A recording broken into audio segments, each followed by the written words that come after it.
સવારથી સાંજ સુધી કોઈ પણ વસ્તુ એવી નથી કે જેની અંદર અમે સરકારને ટેક્સ ન આપતા હોય. અરે તમે બાકર લેવા જાઓ તો ટેક્સ, અગરબત્તી લેવા જાઓ તો ટેક્સ, દૂધ લેવા જાઓ તો ટેક્સ, ખાતર લેવા જાઓ તો ટેક્સ.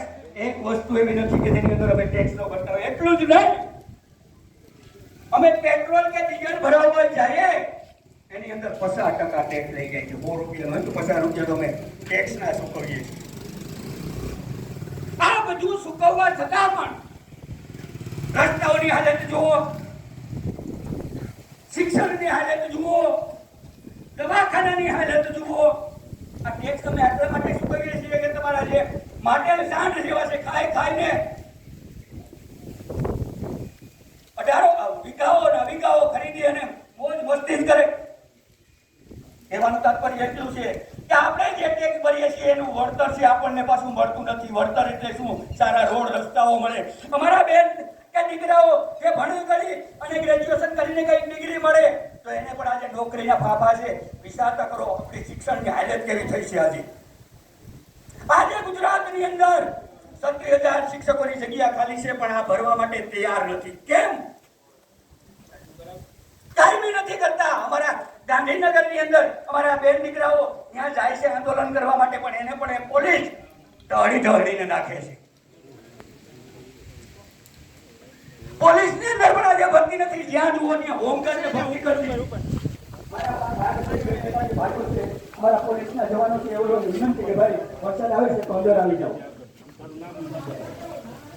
એટલે આજે આપણે બધાએ એક આત્મો જગાડવો પડશે. આત્મા નહીં જગાડીએ તો આપણે આની આ ગુલામીની અંદર રહેશું. એટલે હવે આત્મો જગાડીએ. હવે તો જાગવું પડશે. હવે પૂરું થયું. યુવાની ભગતસિંહની આજે ફાંસીએ ચડી. યુવાની ભગતસિંહની આજે ફાંસીએ ચડી. યુવાનો અનેક છે. આજ યુવાની ગઈ મરી. આજ યુવાની ગઈ મરી. આ યુવાનીને પાછી જગાડીએ. આ આત્મો પાછો જગાડીએ અને આ દેશને માટે, આ સમાજને માટે કંઈક કરવા માટે મારે તમારે હવે આગળ આવવું પડશે. નહીંતર આ બાગડ બિલાઓ આપણને નહીં છોડે. આ બાગડ બિલાઓની શુંગારમાંથી છૂટવા માટે થઈ અને હું ને તમે આગળ આવશું તો જ આ શક્ય બનશે. બાકી અશક્ય છે. એટલે મારું કહેવાનું તાત્પર્ય રહેશે કે હવે જાગૃત થઈએ, આગળ આવીએ. કેજરીવાલ સાહેબ જેવાએ એટલે કીધું કે હવે તમે જ લડો, બીજા કોઈ લડવાની જરૂર નથી. તમે જ આગેવાની, તમે જ ચૂંટણી લડો, તમે જ આગેવાન. આપણે બધા એની તો એમ કે જે ચિત્રની અંદર દેખાતા હતા ને એ જ કાયમીને માટે એ જ ઊભી શકે. નહીં હો. પંજાબની અંદર સામાન્ય એક મોબાઈલની અંદર નોકરી કરનારો માણસ, સાંભળજો, સામાન્ય એક મોબાઈલની દુકાનની અંદર જે કામ કરતો હતો, જેનો 15,000 મહિનાનો પગાર હતો, એ મુખ્યમંત્રી જે તે સમયે હતો એની સામે ચૂંટણીની અંદર ઊભો અને ઊભો એટલે હાર્યો નહીં, એની સામે જીતીને બતાવ્યું. તો અહીંયા વિસાવદરની અંદર જુઓ, તાળી પાડજો, મજા આવે તો કે આપણે તો વિસાવદરની અંદર એક નવલોહિયો યુવાન, એક સામાન્ય પરિવારમાંથી આવતો, જેને નથી ઘરની જમીન, નથી ઘરનું વાહન, એક સામાન્ય બે નોકરીઓને લાત મારી લીધી. આપણને ખબર છે નોકરી માટે આપણે ધમપછાડા કરીએ, પૈસાઓનું ડોનેશન દેવા માટે તૈયાર હોય તો નોકરી આજે સરકારી મળતી નથી. તો એ ગોપાળને બે નોકરીઓ હતી. એક હતો પોલીસ કોન્સ્ટેબલની નોકરી, એ પણ એની મૂકી દીધી. બીજી હતી એક ક્લાર્કની અંદર, રેવન્યુની અંદર ક્લાર્ક હતો કલેક્ટરની નીચે, એ પણ નોકરીને એની મૂકી દીધી. બસ એક જ હતી, એનો હાથમાં જાગી ગયો તો કે આ ભ્રષ્ટાચારી છે, શાસન છે, એ શાસનને મારે હટાવવું છે. વિચાર કરજો, એ વિસાવદરની સીટ ઉપર આખું શાસન ત્યાં ખડકાઈ ગયું હતું. કોઈ બાકી નહોતું રહ્યું. કહેવાય છે કે જ્યાં તલાટી મંત્રીની આવવાની રાહ એક અઠવાડિયું જોઈએ ત્યારે તલાટી મંત્રી આવતો હોય, ત્યાં કૃષિ મંત્રી ગુમરા મારતો હતો, ત્યાં ગૃહમંત્રી ગુમરા મારતો હતો. કોઈ બાકી નહોતું. આખી સરકાર ત્યાં ખડકાઈ ગઈ હતી. અમે તો ત્યાં સુડા ગામની અંદર 5 દિવસ રોકાણા હતા. ત્યાં પ્રસારની અંદર જે ગલીની અંદર જાય તો પેલી ગલીમાંથી કાફલો નીકળતો હોય મંત્રીઓનો. પણ એ જનતાનો હાથમાં જાગી ગયો હતો. ન્યાય ને દારૂનો ગાડીઓ ઠલવ્યું હતું. તમે સ્ટિંગ ઓપરેશન જોયું હશે. ગાડી તો પકડાણી હતી, એવી તો 10 ગાડીઓ તો હલવી દીધી હતી. દારૂની ગાડીઓ ઉકેલી દીધું. છતાં પણ રૂપિયાઓ, કરોડો મોઢે રૂપિયાઓ ક્યાં વેચવામાં આવ્યા. છતાં પણ એ લોકોનો હાથમાં લાગી ગયો હતો અને હાથમાં લાગ્યો હતો ને એટલે ત્યાં પરિવર્તન આવ્યું. આજે આખા ગુજરાતની અંદર એ વિસાવદરની સીટ પ્રખ્યાત થઈ ગઈ.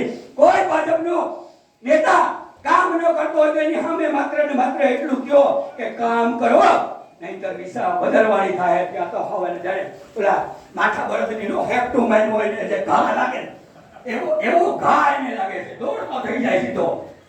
અને હા, આજે આખા ગુજરાતની અંદર એક જ વસ્તુ છે કે કામ કરો, નહીંતર વિસાવદરવાળી થશે.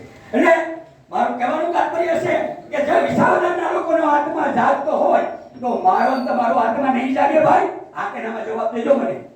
વિસાવદરના ખેડૂતોનો આત્મા જાગતો હોય તો મારો તમારો આત્મા નહીં જાગે. હા, કે જાગશે કે હોવાનું છે. હા, કાર્યોની પણ જવાબ દો. આપણી વચ્ચે એક પાટીદાર આંદોલનની અંદર એક મોટા નેતા, તે સમયની અંદર પણ નેતા તરીકે એ આંદોલન કર્યું અને આમ આદમી પાર્ટીની અંદર ગુજરાતના મહિલા પ્રદેશ પ્રમુખ આપણી વચ્ચે પધાર્યા છે.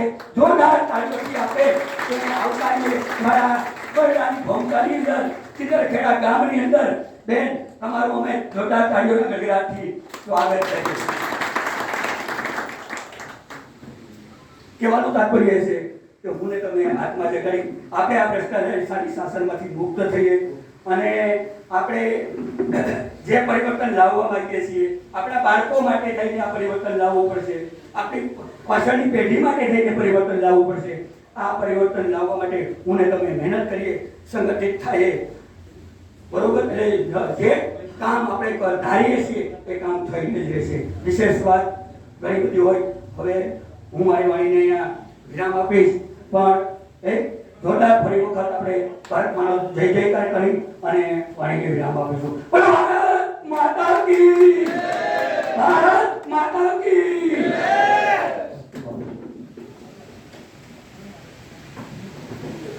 આપણી વચ્ચે આમ આદમી પાર્ટીના મહિલા વિંગના પ્રદેશ પ્રમુખ શ્રી રેશમાબેન પટેલ ઉપસ્થિત છે. એને અનેક નામોથી નવાજવામાં આવે છે. સોરઠની સિંહણ કહીએ છીએ, અમે બધા એને મોટી બેન કહીએ છીએ, નાની બેન કહીએ છીએ. એ પણ જ્યારે અમારા ઉપર ગુસ્સે થાય ત્યારે નાનકો કહીને અમને પકડાવી નાખે. પણ અલ્ટિમેટલી અમે બધા જ આમ આદમી પાર્ટીમાં આમ આદમીની અવાજ બનવા માંગીએ છીએ. અમારો એક જ ધ્યેય છે. તમે જોયું હશે આજે તમારા કિંદરખેડાના વોટ્સએપ ગ્રુપોમાં 2-3 વિડીયો એવા ફરી રહ્યા છે અને એ કામ અમે અહીંયા આવી અને 2 કલાકમાં શોધી અને તમારી એ મોટી મુસીબતને લોકોની સામે રાખી દીધી. કેવા એટલું માંગીએ છે કે તમારે અમને મત તો આપવાના જ છે, પણ એ તમારા ઉમેદવારને આપશો તમે, પણ તમારે અમને ઉમેદવાર આપવાના છે. એ ઉમેદવાર માટે મત અમે ભિખારીની જેમ પણ માંગવા પડશે તો માંગીને પણ એ ઈમાનદાર ઉમેદવારને અમે તમારી સમક્ષ લાવી દઈશું, જીતાડી દઈશું. એટલે હું વિનંતી કરીશ પ્રગતભાઈને એક નાનકડું સંબોધન કરે અને ત્યારબાદ આપણી બેન રેશમાબેનને આપણે સાંભળશું અને ત્યારબાદ રાજુભાઈ ભરતરિયા ત્યાં સુધીમાં આવે છે રેશમાબેન પટેલ.